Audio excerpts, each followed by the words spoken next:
Broadcasting from Bethel, just north of Jerusalem, D.C. And now, Tamar Yona.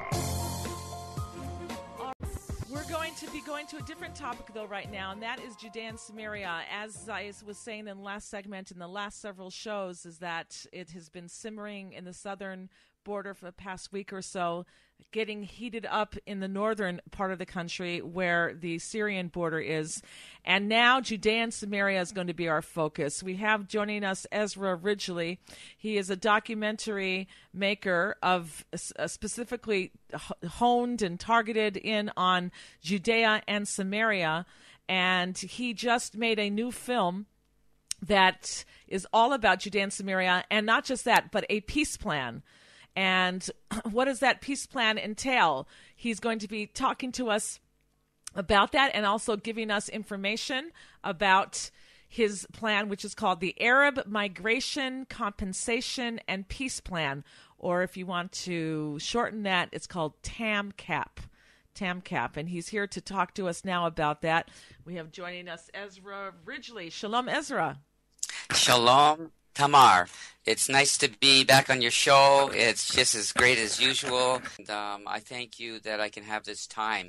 Yeah, you know, there's so many solutions out there. You have the Jewish solution, you have the Israeli solution, the one-state solution, the two-state solution, limited autonomy solution. But what is the Torah solution? You know, and I created this video to bring forth an idea because it's become apparent that there must be a separation between the Jews and the children of Ishmael. The sages say that the things that happen to our fathers is a signpost to their children in the future. And Abraham, as a good Jew, so beloved of us, was willing to let Ishmael actually live with them in the house. You know, it was his son. You can understand it. And he was so kind. And it's just like many good Jews today say that maybe somehow we can work it out with the Arabs, the children of Ishmael, and it will work out.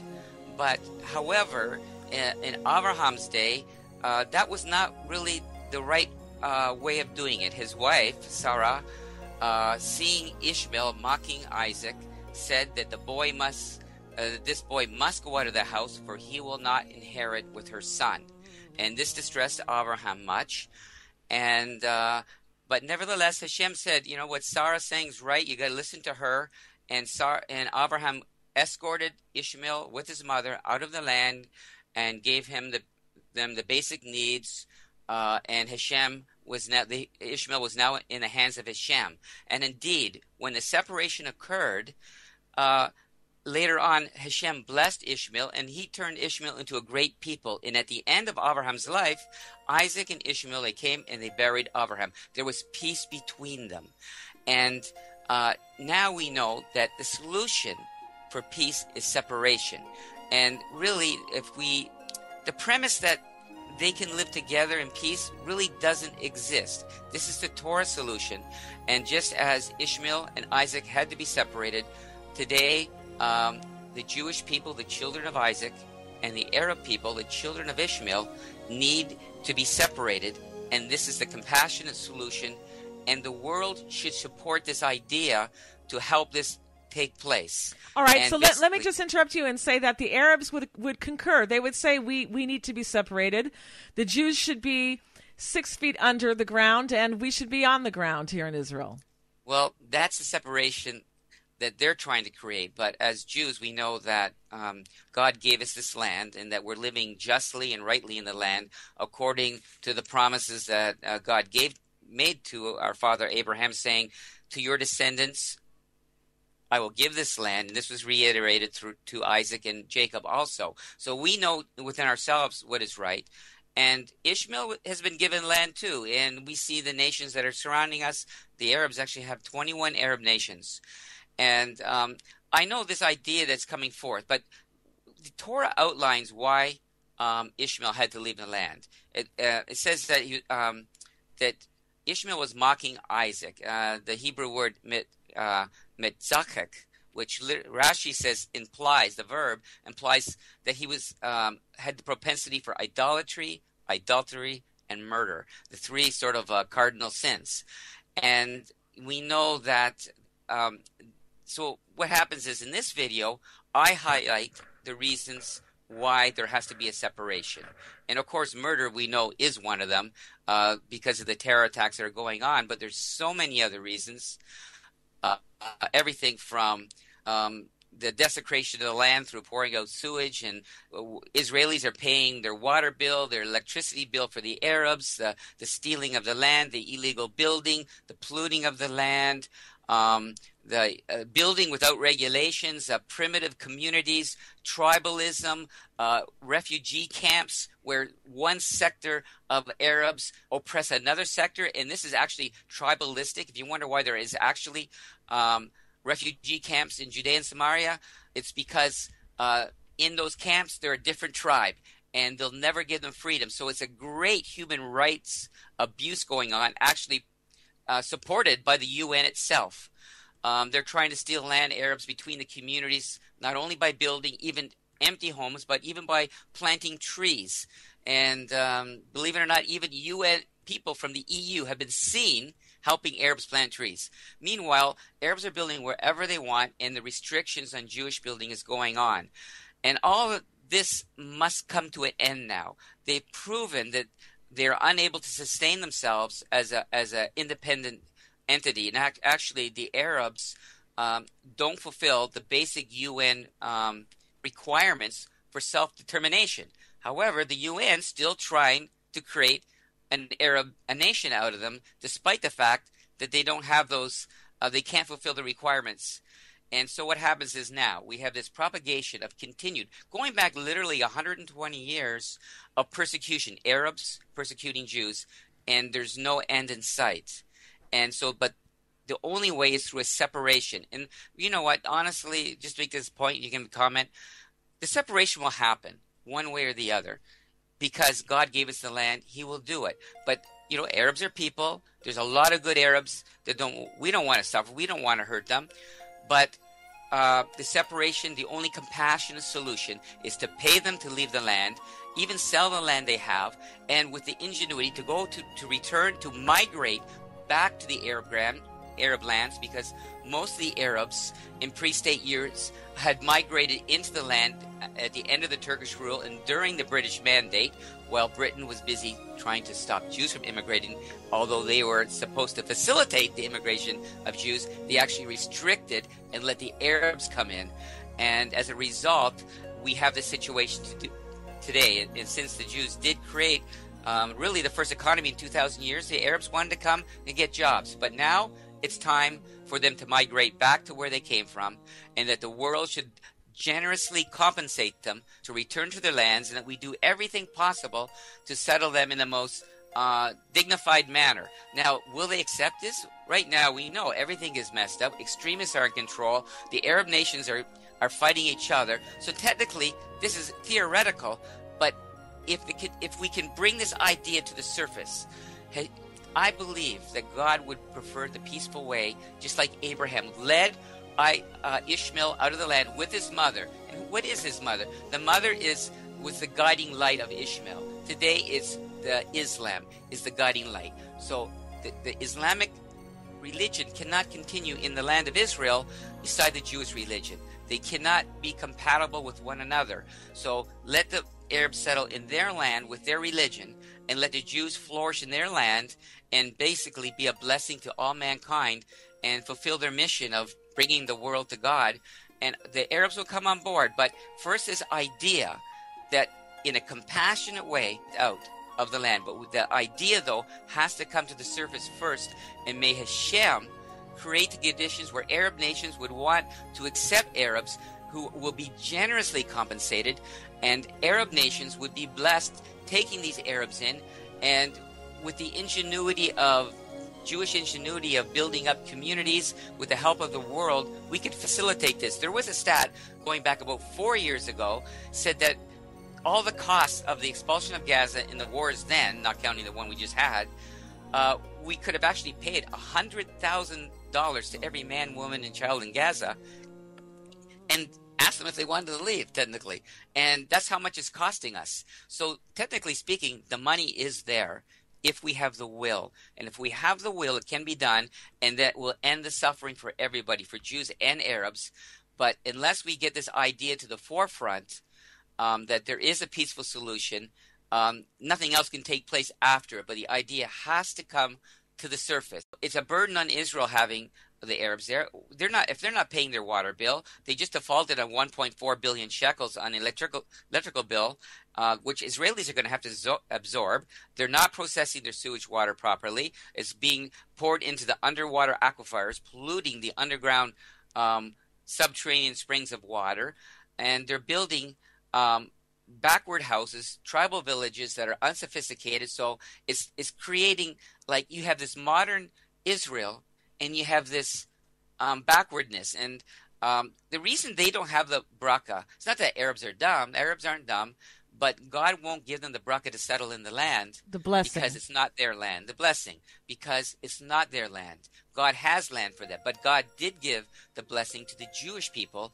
And it's so obvious. And I do a bit of a comparison in the short video of this, so that people can see the contrast. And most of the video is just showing Arab villages, so that they can see what I like to show off, through the Awakening of Judea and Samaria, the Spring of Judea and Samaria, and another 50 videos I have at the JewishHeritageProject.com. I try to showcase the rise of Jewish culture in Judea and Samaria. But now it's time to show what the Arab culture and the Arab life is, and see that there's no blessing for them in settling the land, and that God gives them, I think Hashem controls everything. God controls everything. They got corrupt leaders, and no matter what, the billions of dollars of American and EU money and world money that's pouring into there has never done nothing to advance their cause, to advance their sophistication, in any way. But, Wait, when you're talking about the Arabs developing the land here, I think maybe what you are referring to is that throughout the last 2,000 years, since the majority of the Jewish population was expelled from Israel, that the land has sat fallow. It's just been turned into the desert. From a land of milk and honey, of green pastures and the thriving society, it turned into a desert where there was, as I was saying beforehand, kadachat. People were getting malaria. It was swamps and or desert. And this was for the past several hundred years, it was under Islamic rule, under the Turkish Empire. And it was a place where even when Mark Twain came to visit here in the 1800s, in the late 1800s, or the mid to late 1800s, he said it was a devastation. He went from Jaffa, the port of Jaffa, where he came in, because there was no Tel Aviv then even, and he went to Jerusalem, and he saw not a living soul along the whole way, just a few scraggly trees, mostly boulders and tumbleweeds and thorns and things like that. And then you see what thrive, come back here and start working the land opened up, it bloomed. And so you're saying, I'm asking you, you're saying that this is the blessing that we see when the Jews are here? The blessing that we see when the Jews are here is the blessing of the land. That God even Rashi says, we'll know when the redemption is coming, because the land will yield its fruit. And this is because of the presence of the Jewish people in the land. And you just take the Jewish National Fund has planted 240 million trees. I mean, Israel is the only country in the world had more trees into the 1900s. And Israel now today is the largest supplier of fruits and vegetables to the European Union, and in my opinion is probably maybe the only country in the world that's completely self-sufficient in food. But when Mark Twain walked the land, it was like desolate. I mean, he even said even the cactus didn't like the land. I mean, so the Arabs came to work for the Jews, and they worked in the fields or whatever, so they made money, and but they also attacked the Jews because of their culture and religion, and their way of life is not compatible to be integrated with the Jewish people. So that's why there has to be a separation. Separation can bring peace between two entities when both can live in their land among their own people and flourish as they should.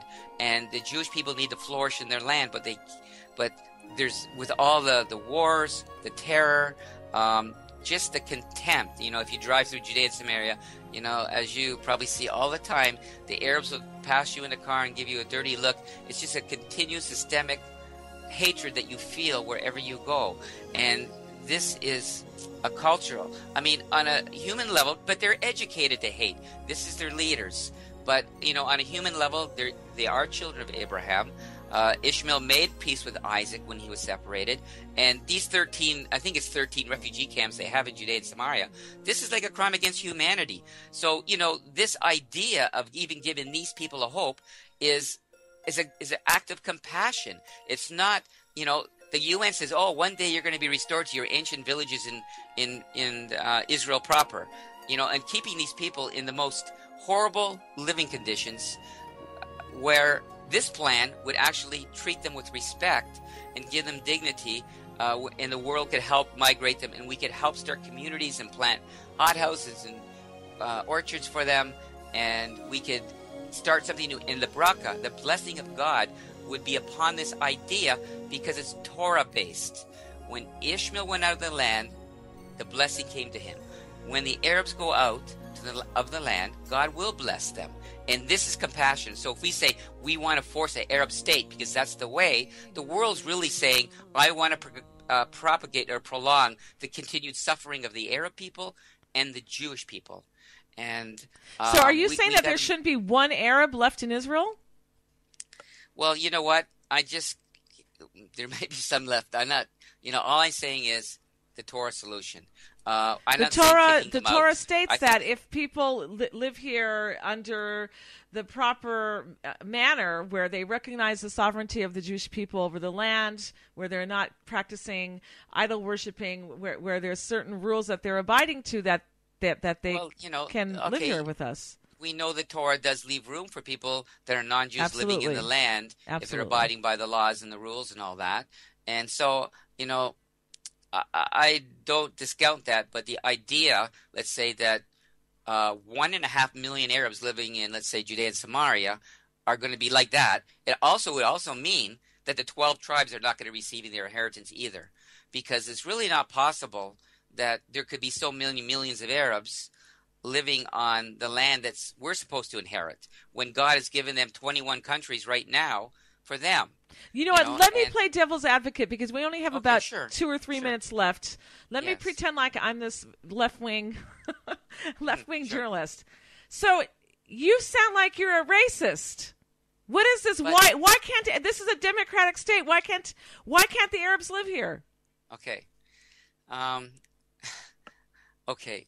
You Western-style racist Jew? democracy, as we know it, Western-style democracy is bringing an end to the Europe as we know it. The math is in. Europe is going to become Islam. Even if the birth rate continues today the same, we're equalized, all of Europe is going to be Islam. It's going to be under Islam domination within 50 years.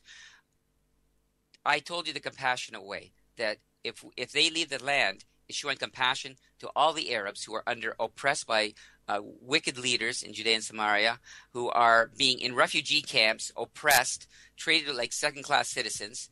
They're living with other people who have a different culture, and they're not flourishing as a people. And their villages are tribalistic and unsophisticated. So it's compassion. It's not race. It's the reverse of racism. People will call it that, but it's compassion.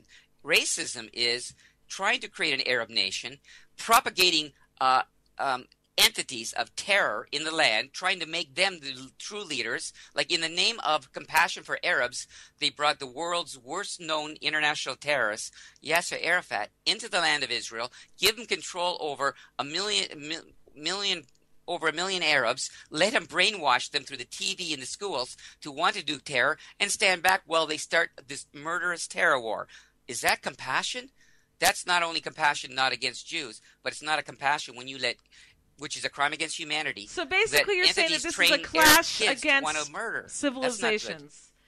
It's a clash against civilizations. It's either them or us. If they are going to be rooting here, they're going to want Sharia law. They're going to want to swallow up Israel. And so they should live happily in their lands with their value system, their religion, their language.